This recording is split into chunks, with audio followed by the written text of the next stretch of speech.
옛날 조선시대 한양 외곽 북촌에 이초씨라는 사내가 살았습니다.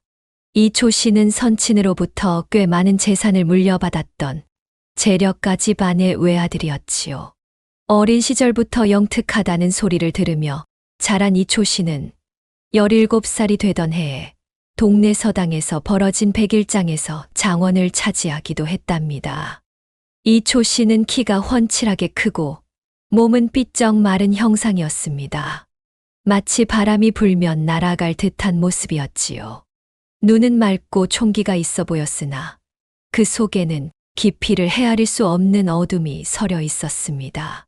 이초씨의 입은 늘 비틀어진 웃음을 머금고 있었는데 그것은 누군가를 비웃는 웃음이 아닌 세상사에 대한 조소와 비웃음이었지요. 이초씨의 집안은 3대째 내려오는 양반가였고 선친은 정의품 벼슬까지 올랐던 분이셨습니다.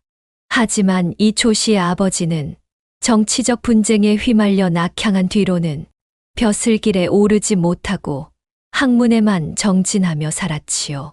아들아, 내가 비록 벼슬길에서 물러났으나 너만은 반드시 과거에 급제하여 가문의 명예를 되찾아라. 이것이 내 마지막 소원이니라. 이것이 아버지가 세상을 떠나기 전 이초씨에게 남긴 유언이었기에 이초씨 또한 과거에 급제하여 벼슬길에 오르기를 간절히 바랐던 것이랍니다. 이 녀석아, 이렇게 또 낙방하고 돌아오다니. 내 선친께서 저승에서 이런 모습을 보시면 얼마나 통탄하시겠느냐. 매일 밤 너의 글공부 소리가 들리지 않는 날이면 선친의 영정에서 눈물이 흘러내리는 것 같구나. 노모는 이초씨가 19에 처음 과거를 보러 갔다가 낙방하여 돌아왔을 때부터 이런 말을 입에 달고 살았습니다. 하지만 이초씨는 포기하지 않고 과거 시험에 매달려 10수년을 허송세월한 인물이었지요. 이 녀석아, 과거만 파고들어 세월을 허비하는구나. 쓸데없는 고집은 이제 그만 부려라. 과거 급제라는 게 1000명 중에 겨우 몇 명만 되는 법인데 너처럼 재주가 보통인 자는 평생 매달려도 어림없다는 것을 왜 모른단 말이냐? 차라리 선친께서 남기신 땅이라도 일구면서 생계를 꾸리는 것이 낫지 않겠느냐? 주변 사람들이 이렇게 현실적인 조언으로 타이르고 말렸지만 이초씨는 귀를 틀어막고 들으려 하지 않았답니다. 그저 과거만이 자신의 유일한 길이라 여기며 다른 충고는 모두 흘려버렸지요. 과거 공부에 매진하기 위해 20살이 되던 해에 부모님이 정해준 규수와 혼례를 올렸는데 신부는 한양 북촌의 명문가 딸이었습니다. 이초씨의 아내 김씨는 단아한 외모의 꼿꼿한 성품을 지닌 여인이었습니다. 키는 그리 크지 않았으나 허리가 곧고 목선이 우아했지요. 눈매가 서슬퍼런 매처럼 날카로웠고 입술은 늘 꽉 다물고 있어 강인한 인상을 주었습니다. 김 씨는 시집 온 첫날부터 시어머니를 극진히 모셨고 집안일에도 게으름을 피우지 않았습니다. 하지만 김 씨는 남편인 이초 씨에게만큼은 정을 주지 않고 냉정하게 대했지요. 이초 씨가 과거 공부에만 매달려 집안일은 돌보지 않는 것이 못마땅했기 때문입니다. 여보, 저번에 친정에 다녀왔더니 아버님께서 말씀하시더군요.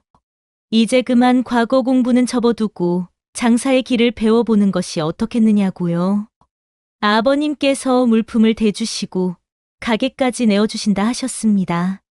김 씨의 말에 이초 씨는 얼굴빛이 변하며 버럭 소리를 질렀습니다. 내가 어찌 장사치 노릇을 한단 말이오? 대대로 내려온 양반의 가문에서 장사를 한다면 조상님들께 무슨 낯을 들고 뵙겠소? 내 반드시 과거에 급제하여 벼슬길에 올라 가문을 빛낼 것이니 그런 천한 생각은 다시는 입에 담지도 마시오. 이렇게 이초 씨와 김 씨 사이는 점점 더 서먹해졌고 이초 씨의 어머니는 그 모습을 지켜보며 긴 한숨만 내쉬셨답니다. 며느리의 마음도 아들의 고집도 모두 이해가 되었지만 어찌할 수 없는 노릇이었지요. 그리고 이초 씨가 28이 되던 해, 노모는 애통한 심정으로 세상을 떠났습니다. 어머님, 불효자식 이초 씨가 어머님을 일찍 떠나보내드렸습니다. 하오나 반드시 과거에 급제하여 어머님께서 그토록 바라시던 소원을 이루겠습니다. 그날이 오면 제일 먼저 어머님 영전에 달려와 아르겠나이다. 이초 씨는 어머니의 영정 앞에 엎드려 통곡하며 그렇게 맹세했습니다. 3년상을 치른 후에도 그의 과거 공부에 대한 열망은 식지 않았지요. 그러다 32살이 되던 해 스승의 권유로 과거 시험을 마지막으로 보기로 하였답니다. 이보게, 이초씨. 이번에도 낙방하면 그만 과거는 접고 다른 길을 찾아보게. 세상은 넓고 할 일은 많으니 말일세.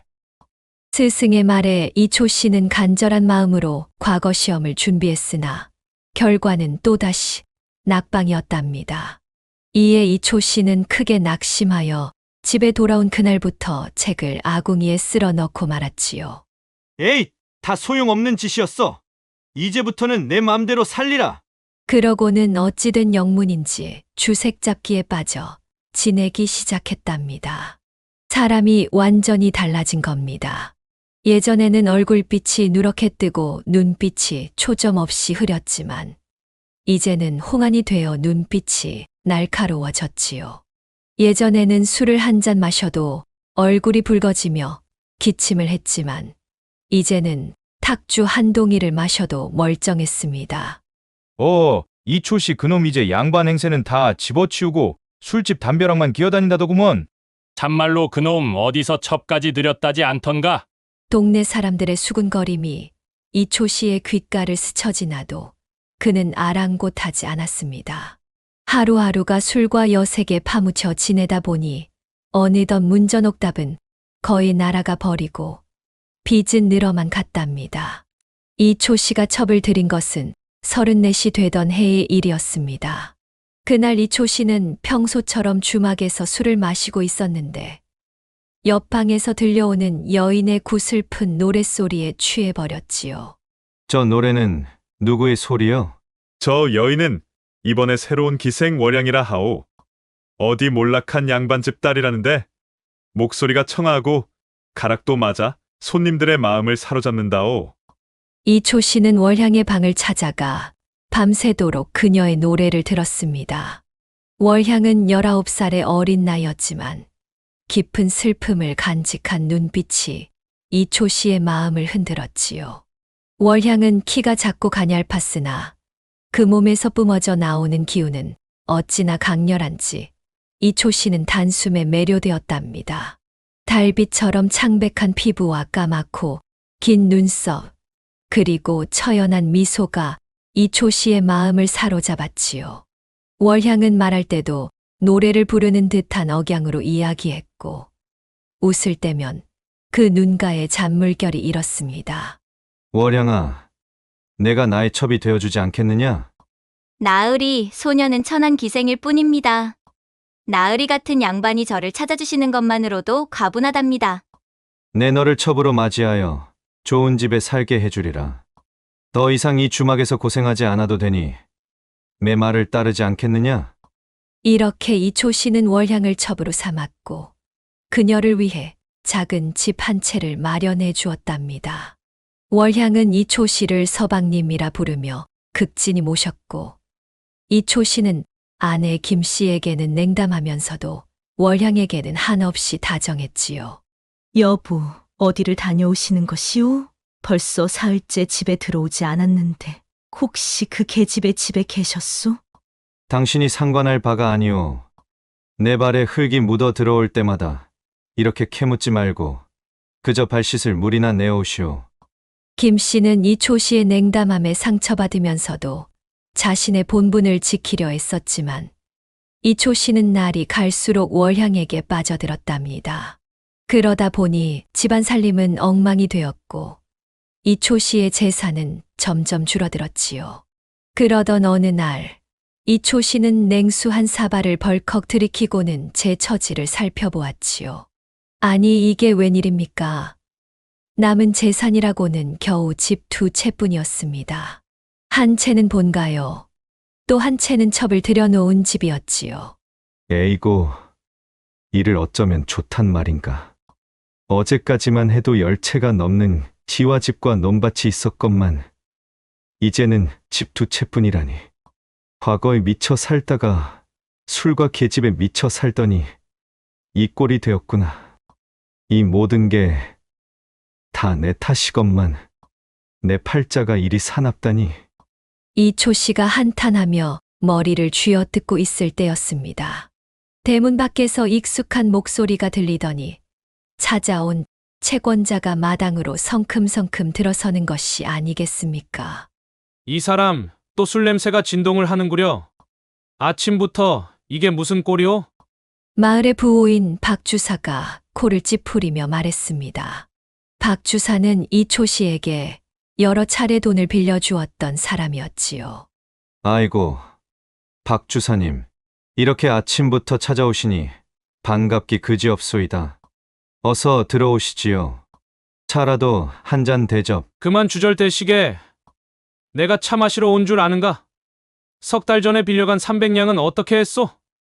매번 찾아와도 다음에 조금만 덜하는 말만 되풀이하니 내가 이제 참을 수가 없구려. 박 주사의 말에 이초 씨는 헛기침을 하며 난처한 표정을 지었습니다. 박 주사, 그 돈은 말이지요. 잠시 형편이 어려워서. 형편이 어렵다고? 그런 말은 지긋지긋하게 들었소. 내 소문을 들었는데 자네 처백에 오시며 놀이개며 사주느라 돈을 물쓰듯 했다지.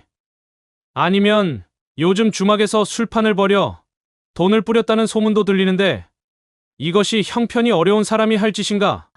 박 주사의 얼굴이 점점 붉어지며 목소리는 더욱 커졌습니다. 그건 소문이 와전된 것이오. 제가 어찌. 변명은 그만두시게. 내 참을 만큼 참았소. 오늘까지 돈이 안 들어오면 저 첩의 집부터 가져가겠네. 우리가 얼마나 오래 알고 지낸 사이인데 이런 수모를 당하게 하는가? 내 정 때문에 지금까지 참았지만 이제는 안 되겠구려. 박 주사는 평소와 달리 단호한 어조로 으름장을 놓았습니다. 이초 씨는 땀을 뻘뻘 흘리며 애원하였지요. 박 주사님, 우리가 어릴 적부터 한 동네에서 자라지 않았소? 제발 이번 한 번만 더 기회를 주시면 어떻게든 갚아보겠소. 저 집을 가져가면 내 체면이 뭐가 되겠소? 제발 말미를 조금만 주시면 안 되겠소? 체면? 하하, 빚도 갚지 못하는 자가 무슨 체면을 말하는가? 자네 아버지가 살아계셨다면 이런 자네를 보고 얼마나 통탄하셨을지. 해가 질 때까지만 기다리겠네. 그때까지 돈이 없으면 내 말대로 될 줄 알게. 박 주사는 한숨을 깊이 내쉬며 대문을 나섰고 이초 씨는 주저앉아 머리를 감싸쥐었습니다. 오랜 친구마저 이렇게 돌아서니 정말 막다른 길에 몰린 것 같았지요. 이초 씨는 박 주사에게 애걸복걸하며 시간을 달라고 했지만 박 주사는 기어코 월향의 집을 담보로 잡고 말았습니다. 결국 첩집은 담보로 잡혀 남의 손에 넘어가게 되었고 이초 씨는 할 수 없이 젊은 첩이 보따리를 싸들고 본가로 들어오게 해야 했답니다. 그날 저녁 이초 씨는 저녁상을 물리고 본처 김 씨에게 말을 꺼냈습니다. 여보, 오늘 월향이가 이 집으로 올 것이오. 김 씨는 자리에서 벌떡 일어나 이초 씨를 노려보았습니다. 뭐라고요? 감히 그 천한 계집을 제 눈앞에 드리겠다는 말씀입니까? 월향이네 집이 박 주사에게 넘어갔소. 다른 방법이 없소. 다른 방법이 없다니요. 그 계집을 다시 기생으로 내보내거나 아니면 당신이 나가서 그 계집과 함께 살면 될 것 아닙니까? 이초 씨는 벌떡 일어나 소리쳤습니다. 무엇이? 내가 어찌 첩을 내쫓는단 말이오? 그게 양반의 도리요. 양반의 도리라고요? 김 씨는 냉소적으로 웃었습니다. 과거는 포기하고 술과 계집에 빠져 집안 망치는 것이 양반의 도리입니까? 이제 와서 체면 타령은 그만두세요. 이 여편네가 감히 내가 집안에 내가 당신은 이미 집안의 가장 노릇을 제대로 하지 못하고 있어요. 제가 시부모님 모시고 집안 살림 꾸려오는 동안 당신은 뭘 했습니까? 그저 첩이나 얻어 즐기다가 이제는 그 첩까지 이 집에 들이겠다고요? 이초 씨는 김 씨의 날카로운 말에 얼굴이 붉어졌지만 여전히 뜻을 굽히지 않았습니다. 어쨌든 월양이는 오늘부터 이 집에 살 것이오. 내 뜻이 그러하니 더 이상 다투지 말고 받아들이시오.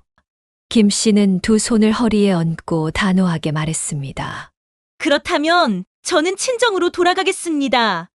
첩과 한 지붕 아래 살 바에야 차라리 친정으로 돌아가겠다고? 그렇게 하시오. 하지만 알아두시오. 한번 나가면 돌아올 수 없다는 것을. 그리고 양반가의 며느리로서의 체면은 땅에 떨어질 것이오. 과연 당신 친정 식구들이 그것을 반길 것이라 생각하시오.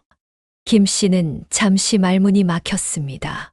이초 씨의 말이 일리는 있었습니다.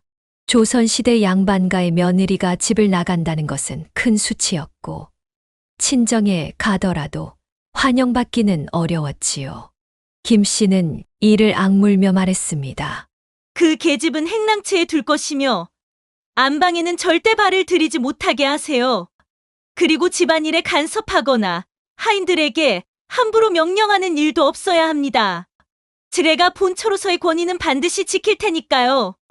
그건 당연하오. 월양이도 분수를 알고 있어. 군수를 안다면 애초에 첩으로 들어오지도 않았겠지요. 김 씨는 차갑게 말하고는 안방으로 성큼성큼 들어가 문을 쾅 닫아버렸습니다. 이초 씨는 한숨을 내쉬며 머리를 긁적였습니다. 여자들이란 참으로 다루기 어렵구나.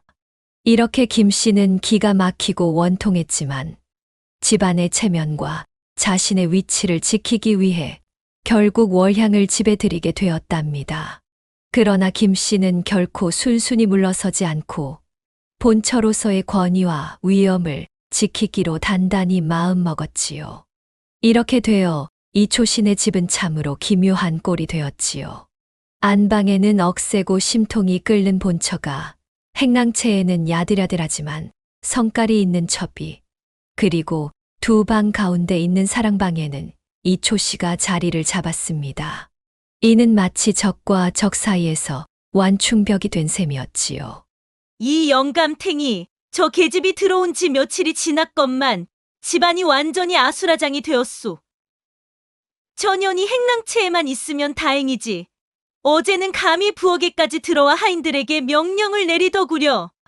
어서 내쫓지 못하겠소? 이대로 두면 집안 꼴이 어떻게 되겠소? 본처는 매일같이 이초씨를 다그쳤지만 이초씨는 딱한 표정으로 술에 취한 채 대답할 뿐이었습니다. 여보, 그리 야단치지 마시오. 그 애도 이 집에서 살려면 살림 돌아가는 것을 알아야 하지 않겠소? 조금만 더 참으시오. 내 곧 돈을 구해 저 아이를 다른 곳으로 옮기겠소. 그러나 김 씨는 월향을 집에 들인 첫날부터 그녀에게 온갖 꾸준 일을 시켰습니다. 빨래를 시키고 청소를 시키고 심지어는 김 씨 자신의 속옷까지 빨게 했지요. 형님, 제가 기생 출신이라 천하게 보시는 것은 이해합니다만 그렇다고 저를 하녀처럼 부리시는 것은 너무하신 것 아닙니까? 뭐 하녀? 하녀도 너보다는 나은 신분이다. 너는 그저 내 남편을 꿰어내어 우리 집안 재산을 다 날려버린 요물에 불과해. 그런 주제에 무슨 말버릇이냐? 이런 갈등이 매일같이 이어지면서 이초신의 집은 하루도 조용할 날이 없었답니다. 이에 이초신은 나름대로 규율을 만들었습니다. 사흘 간격을 두고 본처와 첩의 방으로 들어가는 것이었지요. 그러니 본처와 첩은 엿새 만에 한 번씩 합방을 하는 셈이라 아니어도 불만이 쌓일 수밖에 없었답니다. 서방님, 3일마다 한 번씩밖에 찾아오지 않으시니 소첩이 그리움에 가슴이 타들어갑니다. 저 집에 따로 살 때는 밤마다 찾아오셨는데 월향은 가녀린 손으로 이초씨의 소매를 잡아당기며 아래 입술을 살짝 깨물었습니다. 그 모습이 어찌나 요염한지 이초씨는 가슴이 두근거렸지요. 월양아, 이제 우리가 한 지붕 아래 살게 되었으니 그만큼 몸가짐을 조심해야 한단다. 본처에 체면도 있고 하인들 눈도 있고. 이초 씨는 말로는 그렇게 했지만 속으로는 월향이 그리워 밤마다 안달이 났답니다. 이를 아는지 모르는지 월향은 더욱 애교를 부리며 말했지요. 서방님, 첩을 그리 차갑게 대하시니 혹시 마음이 변하신 것은 아닌지요? 이 월향이 이제 서방님 눈에 들지 않는 것인지. 월향의 눈에 눈물이 그렁그렁 맺히자 이초 씨는 더 이상 참지 못하고 그녀를 품에 꼭 안았습니다. 그럴 리가 있겠느냐. 내 마음은 변함없다. 다만 이 상황이 서글플 뿐이지. 이초 씨는 월향의 입술을 탐하며 그날 밤 또다시 그녀의 요염한 자태에 취해버렸답니다. 그러면서도 한편으로는 본처 김 씨의 얼굴이 떠올라 마음 한구석이 불편했지요. 첩의 방에서는 이렇게 정열적이던 이초 씨지만 본처 김 씨를 대할 때면 사뭇 다른 사람이 되었답니다. 더욱이 삐쩍 마르고 키만 큰 이초 씨는 본처에게 갈 날만 되면 콜록콜록 곧불에 몸살 핑계를 대며 초를 치기 일쑤였지요. 김 씨의 방에 들어갈 날이 되면 이초 씨는 아침부터 재채기를 하며 기침을 연달아 했습니다. 그러다 저녁이 되면 마치 약속이라도 한 듯 열이 오르며 몸살 기운이 돌았지요. 여보, 오늘 밤은 도저히 안 되겠소. 이 곧불이 하도 심해서. 에이, 매번 핑계만 대는구려. 저 행랑채로 갈 때는 멀쩡하던 몸이 어째 안방으로 올 때만 아프단 말이오? 본처가 부엌에서 민물을 하고 간단한 술상을 차려오는 날 밤이면 이초 씨는 마지못해 올라가 껍죽껍죽하다가 열만 잔뜩 올려놓고 쓰러져 본처의 분통만 터지게 했답니다. 아이고, 임자. 이리 앓는 모습이 보기 싫으시겠소만. 정말 몸이 말을 듣지 않아 그러. 곧불이 일이 심해서야. 이초 씨는 이마에 손을 얹고 신음하며 자리에 누웠습니다. 김 씨는 차갑게 이초 씨를 노려보았지요. 그저 저 계집에게 가려고 저러는 것이지. 내가 뭐 모를 줄 아시오? 3일마다 찾아오는 병이라니 참으로 기묘한 병이구려. 어쩐지 행랑채로 갈 때는 멀쩡하시던데. 김 씨는 억울함과 분노가 뒤섞인 눈빛으로 말했습니다. 세상에 이보다 서러운 일이 또 있을까요? 하루라도 저 계집을 내쫓지 않으면 내가 이 집을 나가버리겠소. 김 씨는 이렇게 이초 씨에게 윽박질렀지만 이미 이초 씨는 눈을 감고 코를 골며 잠든 척하고 있었지요. 더 이상 말해봐야 소용없음을 알고 김 씨는 분한 마음을 가라앉히지 못한 채 자리에 누웠습니다. 그렇게 분통이 터져도 어찌하겠습니까? 본처는 그 분한 마음을 첩에게 터뜨릴 수밖에 없었지요. 다음 날 아침 김 씨는 빨랫감 광주리를 머리에 이고 개울가로 갔다 온 첩에게 양손을 허리에 찬 채 눈을 부릅뜨고 따졌습니다. 이건 왜 빨지 않았어? 형님, 나는 이 집의 하녀가 아닙니다. 형님 속옷, 형님 고쟁이는 형님이 직접 빠세요. 월향은 가냘픈 몸매와는 달리 눈빛은 매서웠습니다. 본처에게 공손히 형님이라 부르는 겸손함을 보이면서도 실상은 한치도 굽히지 않는 고집을 지녔답니다. 겉으로는 예의를 갖추었지만 속으로는 결코 자신이 낮은 위치라고 생각하지 않았지요. 김 씨는 첩이 이처럼 당당하게 맞서는 모습에 더욱 분노가 치밀었습니다. 양반가의 본처인 자신에게 감히 이런 태도를 보인다니 참을 수 없는 모욕이었습니다. 내 처지가 어떤지도 모르고 그 뾰족한 입방구리는 뭐냐? 내가 아니면 내년이 이 집에서 밥 한 술이나 먹을 수 있겠느냐?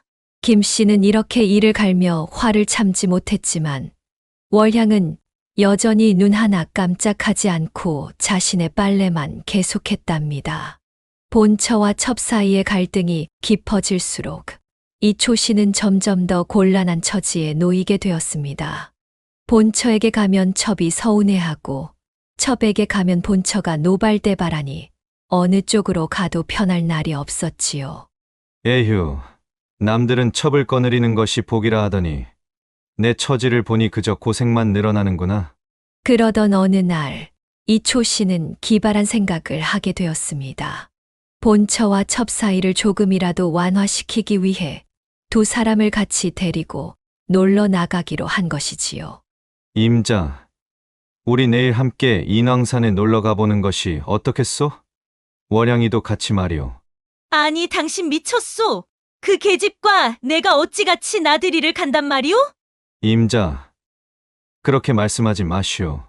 우리가 한 지붕 아래 살면서 이리도 서로 앙금을 품고 지내면 어찌 좋겠소? 한번 화해의 기회를 가져보자는 것이오. 김 씨는 마지못해 동의했고, 이초 씨는 월향에게도 같은 제안을 했습니다. 월향 역시 내키지 않았지만 이초 씨의 간곡한 부탁에 결국 수락했지요. 다음 날 세 사람은 인왕산으로 나들이를 떠났습니다. 김 씨는 비단 치마를 입고 월향은 연보랏빛 저고리에 색동 치마를 입었지요. 두 여인이 나란히 걷는 모습은 마치 사이좋은 자매 같았지만 그 눈빛만은 여전히 서로를 견제하고 있었답니다. 저기 봐라.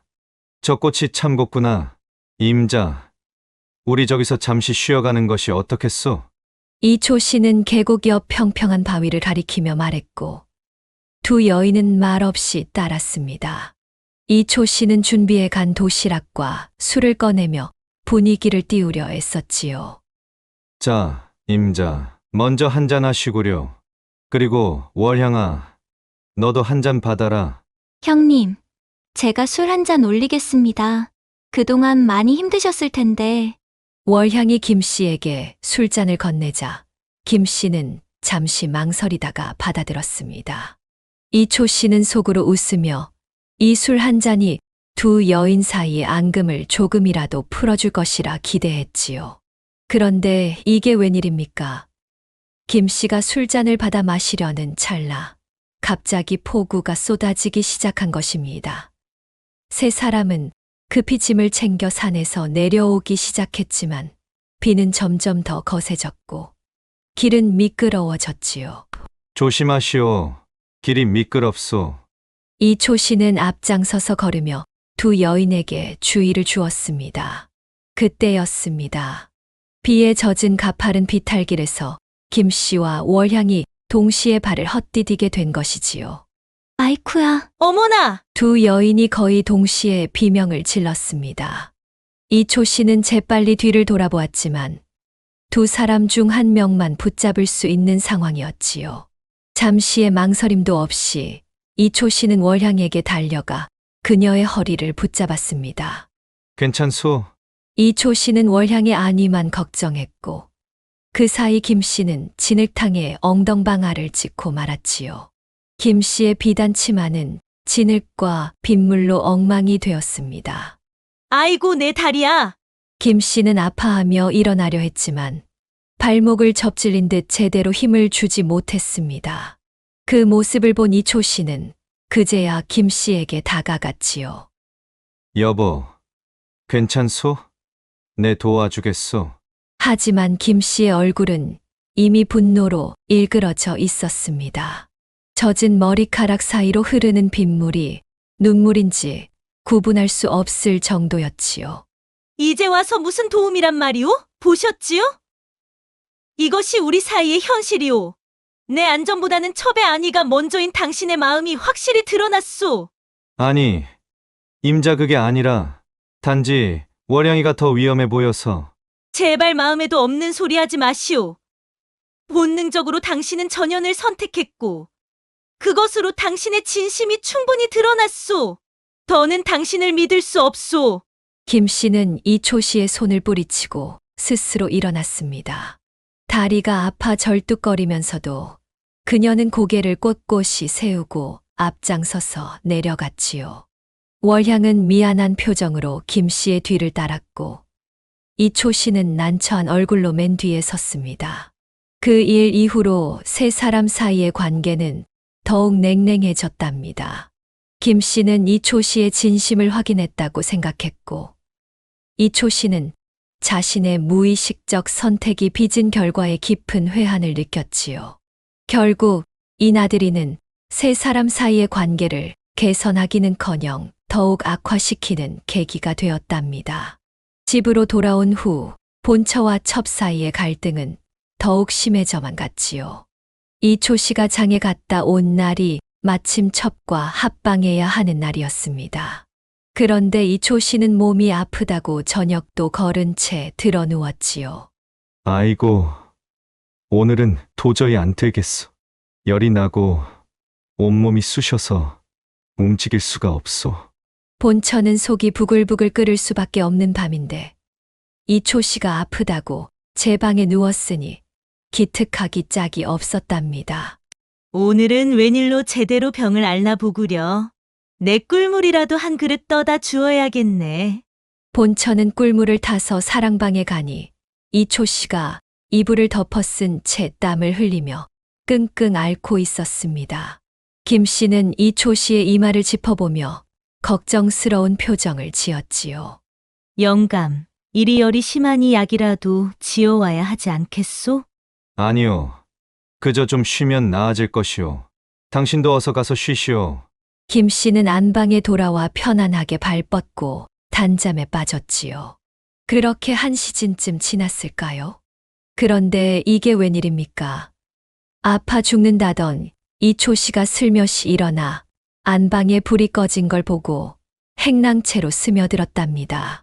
창밖으로 불빛이 새나가지 않도록 이불을 치고 호롱불을 켠 채 장에서 사온 놀이개와 밥가분을 건네고 깨엿과 땅콩을 함께 먹었지요. 월영아, 내가 장에서 내 생각을 하며 사온 것들이다. 마음에 드느냐? 아이고, 서방님. 이렇게 좋은 것을 언제 사셨습니까? 형님이 알면 큰일 날 텐데. 걱정 마라. 아무도 모를 일이니. 월향은 고양이처럼 몸을 이초 씨에게 기대며 교태를 부렸습니다.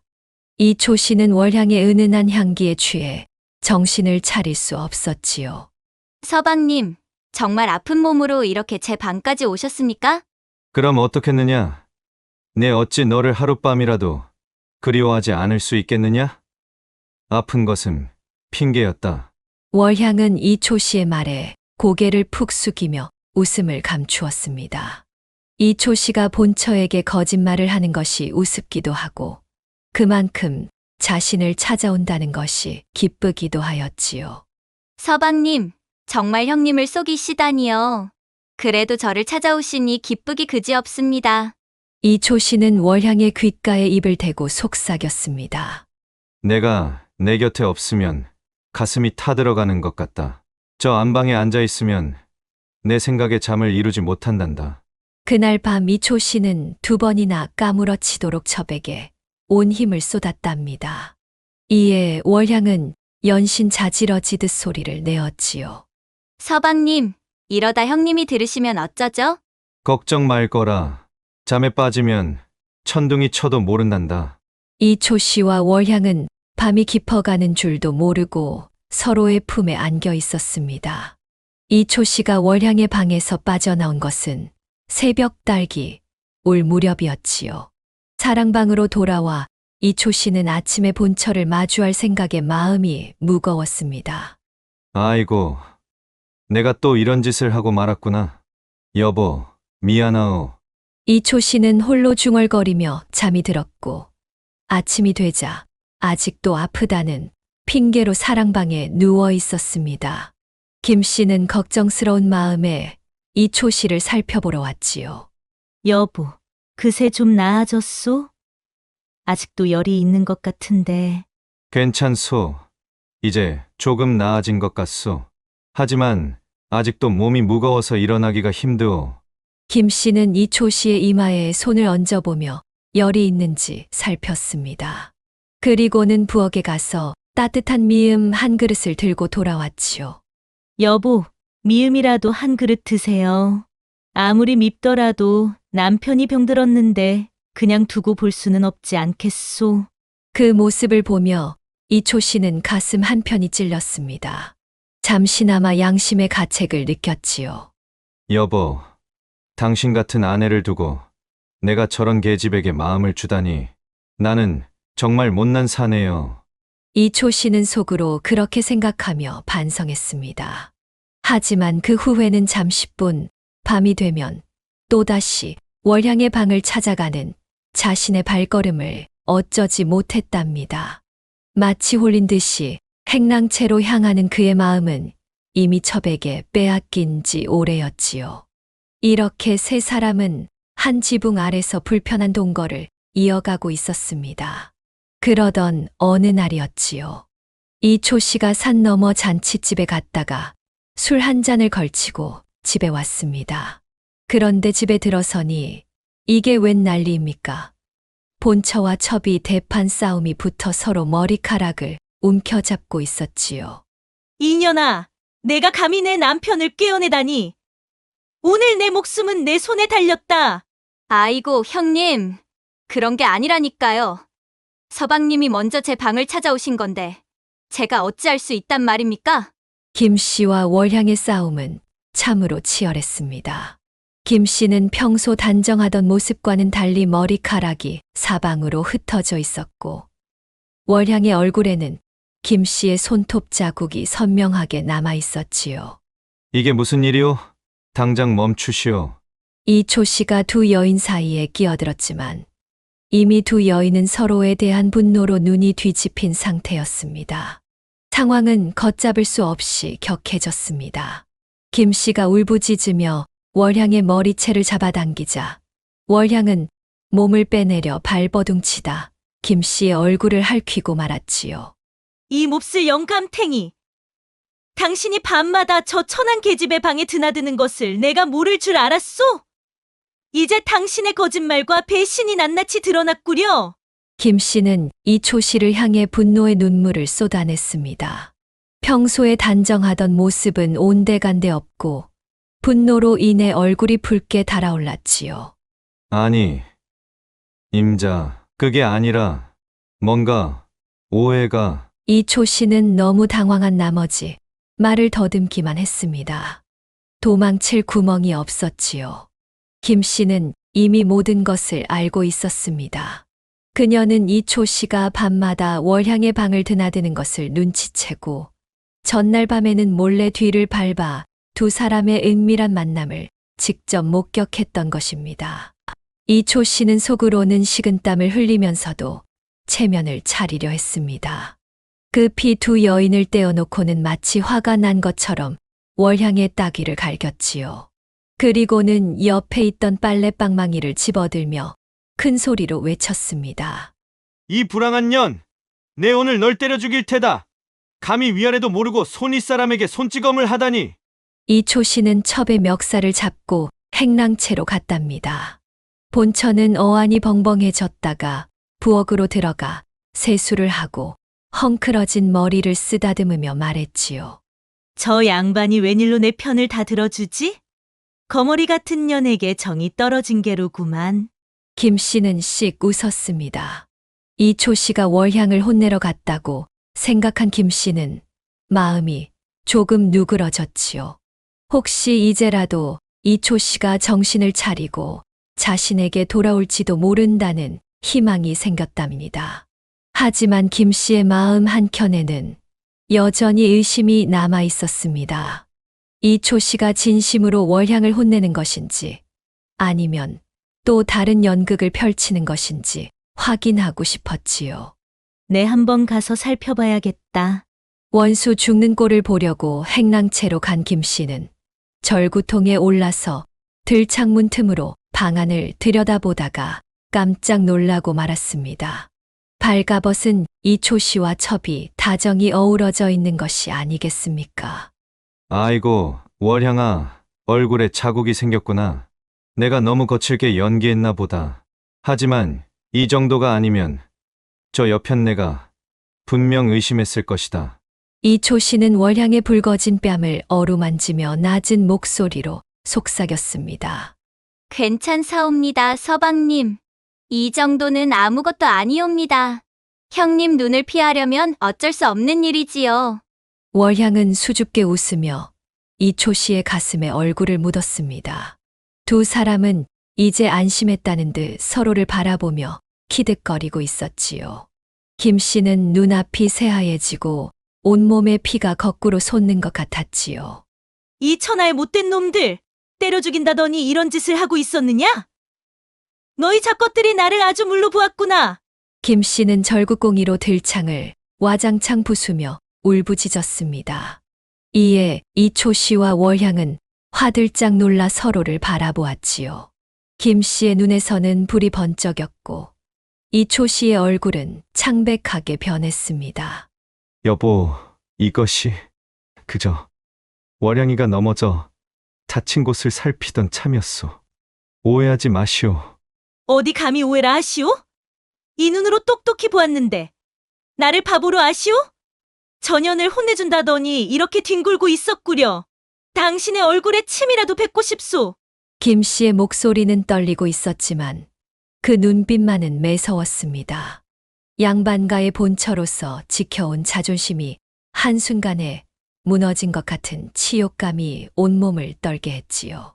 김 씨는 들어가려고 문을 열었지만 이초 씨가 재빨리 달려와 그녀를 막았습니다.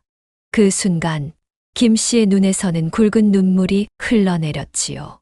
내가 당신을 위해 이 모든 것을 참고 견뎠는데 당신은 내 앞에서 이런 짓을 하다니. 김 씨의 눈물을 보며 이초 씨는 무릎을 꿇고 애원했습니다. 여보, 제발 용서해 주시오. 내가 잘못했어. 이제부터는 정말 달라지겠소. 이제 와서 무슨 소리요. 당신의 말은 더 이상 믿을 수 없소. 내일 당장 이 집을 나가겠소. 김 씨는 그렇게 말하고 안방으로 돌아갔고 이초 씨는 그 자리에 무릎을 꿇은 채로 남아 있었습니다. 월향은 이초 씨의 어깨에 손을 얹으며 위로했지요. 서방님, 어쩌면 좋죠? 형님이 정말 집을 나가시면 어쩌죠? 다 내 탓이다. 내가 두 여인 사이에서 꼼수를 부리다가 결국 이런 지경이 되고 말았구나. 이초 씨는 자신의 행동을 깊이 후회했지만 이미 엎질러진 물이었습니다. 그 이후로 이초 씨네 집에는 더욱 팽팽한 긴장이 감돌게 되었답니다. 김 씨는 이초 씨와는 일절말을 하지 않았고 월향과도 마주치지 않으려 애썼지요.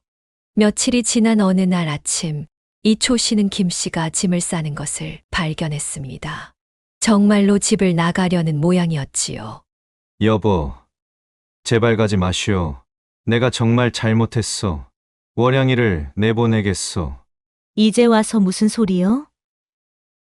당신은 이미 나를 깊이 배신했어요. 더 이상 당신을 믿을 수 없소. 여보, 정말로 미안하오. 제발 한 번만 용서해 주시오.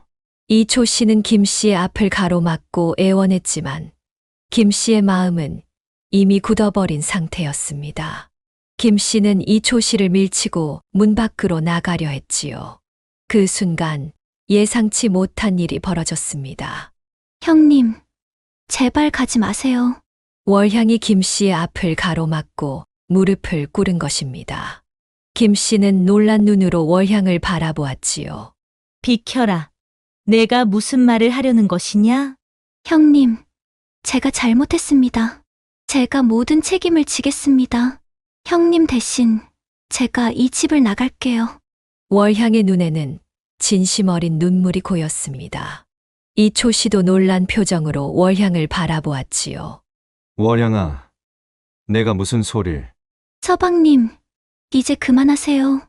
형님과 서방님이 원래대로 잘 살아야 합니다. 제가 끼어들어 이런 소란을 일으켰으니 제가 물러나는 것이 맞습니다.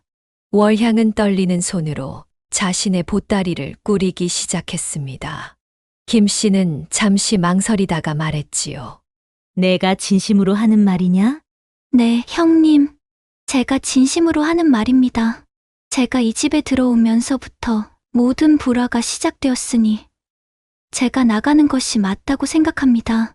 이초 씨는 망연자실한 표정으로 월향을 바라보았습니다. 자신이 그토록 아끼던 첩이 떠나려 하자 가슴이 아팠지만 한편으로는 아내인 김 씨에게도 미안한 마음이 들었지요. 여보, 이제 어찌하면 좋을지. 김 씨는 이초 씨를 잠시 바라보더니 깊은 한숨을 내쉬었습니다. 그리고는 월향에게 다가가 그녀의 손을 잡았지요. 월향아, 내가 정말 이 집을 떠나고 싶다면 말리지 않겠다. 하지만 그 전에 내 말을 들어주렴. 김 씨의 뜻밖의 행동에 월향은 놀란 표정을 지었습니다. 김 씨는 계속해서 말을 이어갔지요. 내가 처음에는 너를 원망했다. 하지만 생각해보니 이 모든 일의 원인은 바로 저 사내에게 있구나. 김 씨는 이초 씨를 가리키며 말했습니다. 이초 씨는 고개를 푹 숙이고 말없이 서 있었지요. 이 양반이 우리 사이를 이간질하며 제 욕심만 채웠다는 것이 이제야 보이는구나. 날 속이고 너를 속이고 우리 둘 다 그의 꿰매 넘어간 것이지. 김 씨의 말에는 분노보다 깨달음의 한숨이 더 깊었습니다. 월향은 놀란 눈으로 이초 씨를 바라보았지요. 이초 씨는 당황한 기색이 역력했지요. 여보, 그게 무슨... 제발 이제 변명은 그만두시오. 당신은 나에게는 병이 났다 핑계대고 저 계집에게는 내가 당신을 냉대한다 거짓말했겠지. 그러고는 우리 사이를 이간질해 둘 다 괴롭히면서 즐거워했소. 이제는 그 대가를 치러야 할 것이오. 김 씨의 단호한 태도에 이초 씨는 더 이상 말을 잇지 못했습니다. 그동안의 거짓말과 속임수가 들통난 지금 더는 숨길 곳이 없었지요. 월향아, 잠시 내 방으로 좀 오너라. 이 일을 어찌해야 할지 의논해야겠다. 김 씨는 월향에게 다가가 그녀의 팔을 잡고 밖으로 데리고 나갔습니다. 잠시 후 그들은 안방에 도착했고 김 씨는 문을 굳게 닫았지요. 형님, 이제 어떻게 하실 건가요?